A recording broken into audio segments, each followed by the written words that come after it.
Assalamu alaikum урматтуу мекендештер. Бул видео бөйрөк ооругандар үчүн тагыраагы креатининин нормадан ашчы болуп, жана ошондой эле саарасынан белок чыгып жаткан бейтаптарга тилекке каршы оору өзүн өтө кеч сездирет. Ошол себептүү артка кайтууга эч мүмкүнчүлүк болбой калат. Анан дагы бейтаптар дайыма стрессте жашашат. Анткени аларды акыры түбү эки эле нерсе күтүп турганын жакшы билет да. Биринчиси, ага мүмкүнчүлүк болсо башка бирөөнүн бөйрөгүн салыш керек. Эгер мүмкүнчүлүк болбой турган болсо, анда гемодиализ аппаратына түшүп, өмүр бою ошону менен канды тазалап жашаш керек болуп калат. Албетте эми гемодиализ аппараты бүгүнкү күндө миллиондогон адамдардын өмүрүн узартууда, бирок бир караганда көзгө суук, жагымсыз көрүнөт да. Ошол себептүү эч ким гемодиализге түшкүсү келбейт. А бирок бөйрөктү алмаштырбай турган болсо, мындан башка арга жок. Адам тупикке такылат да, анан айла жок ушул нерсеге түшөт. Бирок эч ким гемодиализге түшкүсү келбейт. Ушул нерсенин алдын алып жашагысы келет. Бирок айла жок көп эле учурда гемодиализге түшөт бейтаптар. Анан эми ошол нерсени канчалык кечиктирсе болот, же болбосо балким Кудайым ошол бейтапка мүмкүнчүлүк берсе, өмүр бою деле ушул гемодиализге түшпөй жашай берсе болобу. Ушул боюнча көптөн бери ушул катардагы бир врач катары мен дагы баш катырып жүрөмүн. Анан буга чейинки видеолорумда сиздерге ошол койдун куйругуна болгон ашты жей турган болсоңуздар, сиздердин ошол мочевинаңыздар азая тургандыгын, ошонун негизинде гемодиализге түшпөй жүрсө болорун айтканмын. Бүгүн ушул боюнча сиздерге кененирээк маалымат бергенге аракет кылмакчымын. Эгерде азырайта турган маалыматтарды буга чейин билгенимде, сиздерге мурда эле айтмакмын. Бул сиздерге азырайта турган маалыматтарды бүгүн билгендигим үчүн бүгүн эле айтып жатамын.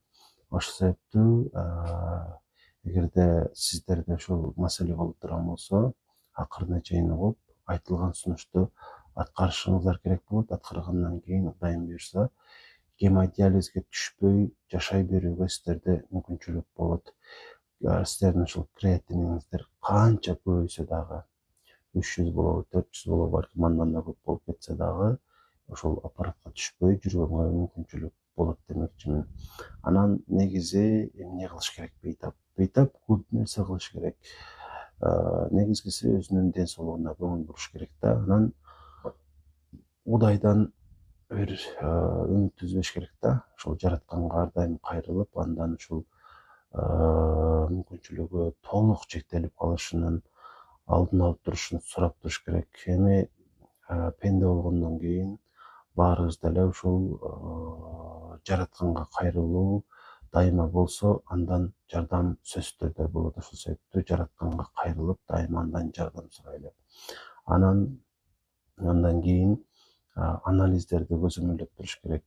Негизи эле ушул анализдер бизге кара кат сыяктуу эле сезилет да. Анткени ар ай сайын же балким 3 айда бир жолу анализ тапшырганы барган сайын креатинин, мочевина, анан калий окшогон нерселер көбөйүшү мүмкүн. Ошолордун көбөйүшүн көрүш үчүн деле анализ тапшырабыз. Айла жок, бирок бул анализдерди тапшырып турбасак дагы болбойт. Анткени канчалык өзгөрүү көп болуп кетсе, ошончолук ден соолугубуз дагы начарлайт. Улам барган сайын ушул болгон анализдердин жыйынтыгына карап, реакция кылып, кандайдыр бир аргаларды врачтын жардамы менен кылып турганга мүмкүнчүлүк болот да. Ошол себептүү сөзсүз түрдө анализ тапшырып туруу керек. Эң жакшысы бир айда бир жолу. Эгерде ушундай кыла турган болсоңуздар, көңүл дагы ток болот. Анан эгерде сиздердин ушул креатиниңиздер канчалык көп болсо дагы, бирок эки нерсени жакшы көзөмөлдөй турган болсоңуздар, анда сиздер эч убакта гемодиализге түшпөйсүздөр. Биринчиси бул калий, бул эң негизгиси. Экинчиси болсо мочевина. Мочевина нормада 8ге чейин болот. Жөнөкөй адамда бейтап болуп калгандан кийин бул уламдан улам көбөй берет да. Креатининге кошо, мисалы, креатинин 200 боло турган болсо, мочевина 15 чейин болот. 300 боло турган болсо креатинин орточо 15тен 20 чейин боло берет да. Бирок ушул мочевинаны азайтса болоору тууралуу мен буга чейин маалымат уккан элем. Ошону сиздерге айтканмын жана балким муну колдонуп эле жүрөсүздөр. Бирок мунун канчалык терең нерсе экендигин билгенден кийин балким буга дагы да кылдат болуп каласыздар да. Эмне үчүн койдун куйругу мочевинаны азайтат?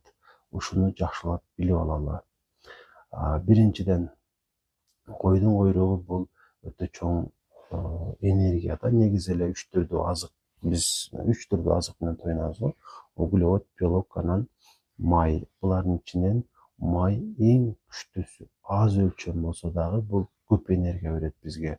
Ошол себептүү майды, ушул койдун куйругун жей турган болсок, бөйрөк ооруганда бул бизге толтура энергия берет. Анан бул майды жегенден кийин гормоналдык фон дагы жакшырат. Бизди эки система башкарат. Биринчиси бул нерв системасы, экинчиси гормоналдык фон. Гормондорубуз жакшы боло турган болсо, анда ушул биздин булчуңдарыбыздан креатинин ашыкча бөлүнүп чыкпай калат да. Негизи ошол белоктун калдыктары дайыма иштелип турат. Эгерде биз ачка жүрө турган болсок, ал ого бетер көп бөлүнөт да. Ошол себептүү бөйрөк ооруганда унутпаңыздар, эч качан ачка жүргөнгө болбойт. Сөзсүз түрдө бир күндө жок дегенде 2 жолу тойнуп туруш керек. Анан биз бул майды жегенибизде, өтө айткандай, биринчиден бул май энергиянын запасы болсо, көп убакытка чейин бизди ток кармаса, экинчиден гормоналдык фон дагы жакшырат. Анын негизинде белоктун көп бөлүнүп, булчуңдарыбыздан андан ары ашышынын алды алынат. Жана ошондой эле биз ушул койдун куйругуна болгон ашты жегенибизден кийин сырттан бизге белок түшпөй калат. Түшсө дагы өтө аз түшөт. Ошонун эсебинен биздин ошол боорубузда мочевинанын пайда болушу дагы азаят же балким жок болуп калат. Эгерде биздин боорубуздан мочевина бөлүнүп чыкпай турган болсо, анда ушул канда жүргөн мочевина бара бара өзү азая берет. Анткени бөйрөк өтө аз пайызда болсо дагы иштеп жатат да, 100% иштебей калбайт. 15, 20, 30% иштей берет. Ошол аз калган функциясы аркылуу калган мочевинаны чыгарат дагы. Ошонун эсебинен биздин организмибиз бир кыйла тазаланып калат. Мен сиздерге канчалык толук кандуу маалымат бере алдым. Буга ошол толук кандуу бир 100%дык маалымат бердим деп айта албаймын, бирок 50%дан жогору. Ошол себептүү ишене берсеңиздер болот. Жана ушул койдун куйругуна болгон ашты демдеп жесеңиздер, чындыгында бул нерсе ишке ашат. Негизги нерсе эми айтылат, ушул койдун куйругуна болгон ашты кантип демдеп жейбиз. Бизге керектүү болгон ингредиенттерди айтып берейин. Биринчиден 300 грамм күрүч болуш керек. Эң жакшы күрүч бул Ташкент лазер.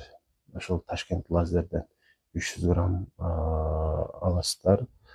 Мындан сырткары 300 грамм сабиз албетте. Анан 70-80 грамм деп коелу куйрук, койдун куйругу. Анан 1 чай кашык зире, 1 чай кашыкча карагат. Карагатты жакшы билесиздер деп ойлойм. Барбарис деп орусча айтса болот. Мындан сырткары дагы эмне?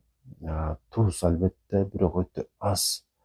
1 чай кашыктын балким 10дон 1-2 бөлүгү. Анан жарым чай кашык куркума дагы кошуп коесуздар. Бул айтылган азыктардын ар биринин өзүнүн пайдасы болот да. Анан албетте 1-2 дана орточо чоңдуктагы пиязды аласыздар. Эми ашты кантип даярдайбыз? Кичинекейирээк казан албетте. Анан ошого койрукту салабыз биринчи. Өтө майда кылып 1-2 сантиметрче элек кылып туурап туруп анан майды салабыз. Азыраак от кылып туруп, анан ошол майды бир эки аралаштырып турабыз, өзүн ударып. Анан май күйүп эмес, үстүндө калдыктар калат го. Ошол бир аз жылтырап баштаганда аларды алып салабыз дагы, анан майдын өзү калыш керек. Май калыш керек дагы, анан ага пиязды салабыз албетте биринчи. Анан пияз бир аз куурулгандан кийин сабизди салабыз. 10-15 мүнөткөчө кууруп туруп, акырында суу куюп коебуз. Суу жакшы кайнагандан кийин сабиздер бышып, мисалы үстүнө күрүчтү салыш керек. Анан улуураак отто бышырабыз. Белгилеп кое турган нерсе, күрүчтү ошол салыштан мурда муну жакшылап жууш керек. Анан жылуу сууда 30-40 мүнөт коюп коюш керек. Ошондо мунун курамындагы ашыкча калий, ашыкча фосфор тазаланып калат жана биз үчүн өтө пайдалуу болуп калат да. Ошол себептен күрүчтү жакшылап жууңуздар. Анан зирени салабыз. Зирени кууруп жатканда тамакты жарым салып коюп, жарымын демдерде салсак жакшы болот. Барбаристи ошол кууруп жатканда эле кошуп кое беребиз. Анан албетте жана куркуманы дагы жарым чай кашык, балким андан азыраак кошуп койсок дагы жакшы болот. Эгерде тамактын даамын дагы да жакшырткыңыздар келсе, балким бир даана чеснок дагы кошуп койсоңуздар боло берет. Балким кошпой деле коесуздар. Ушулары жетиштүү болот. Анан аш даяр болгондон кийин 100-150 грамм жесеңиздер болот. Тамак жакшыраак сиңиш үчүн бир аз укроп же болбосо кинза турап кошуп койсок болот. Ошентип ушул ашты жейбиз дагы биз эмне болобуз? Биз ток жүрөбүз, бөйрөгүбүз кыйналбайт, мочевин адам болсо тазаланат. Ушул ашты даярдап жеп туруңуздар. Нан кошпош керек, эч нерсе кошпой жейсиздер. Негизи эле 100-150 грамм аш менимче жетиштүү эле болсо керек ар бир адам үчүн. Тоюнууга жетиштүү эле болот. Анан негизи ушул бөйрөккө сунуштай турган азыктар өтө көп эмес да. Тилекке каршы ар бир эле азыкта калий бар, фосфор бар, натрий бар. Алардын ичинен эң өзүнө ушул микроэлементтерди азыраак камтый тургандарын тандап алышыбыз керек. Мисалы алма, алмурут, бадырын, ушундайларды тандап алыш керек. Ушул азыктар боюнча туура диета кылып, бөйрөккө күч келтирбей жашоо боюнча мен китеп даярдаган элем буга чейин. 30 күндүк диета, анан ошондой эле бөйрөк оорuganda кандай аракеттерге барыш керек, ошолор боюнча бир канча сунуштарды жазганмын. 30 беттик китепче десек дагы болот. Окуп бүткөнгө өтө көп убакыт кетпейт. Анын ичинде жазылган ушул шпаргалкаларды колдонуу аркылуу сиздер бөйрөк оорусу тууралуу толук кандуу маалыматка ээ болосуздар дагы. Ошонун эсебинен бөйрөгүңүздөрдү кыйнабай жашаганга мүмкүнчүлүк болот. Гемодиализге жетпеңиз деп аталган китебим. Сатып алгысы келгендер 0504 44 55 28 0504 44 55 28 номерине жазасыздар. Анан пловду даярдоонун ыкмасын менимче толук кандуу эле түшүндүрдүм. Эмне үчүн жешибиз керек экендигин да айттым. Ошол пловду сөзсүз түрдө даярдап жеп туруңуздар жана бөйрөгүңүздөрдү коргоңуздар.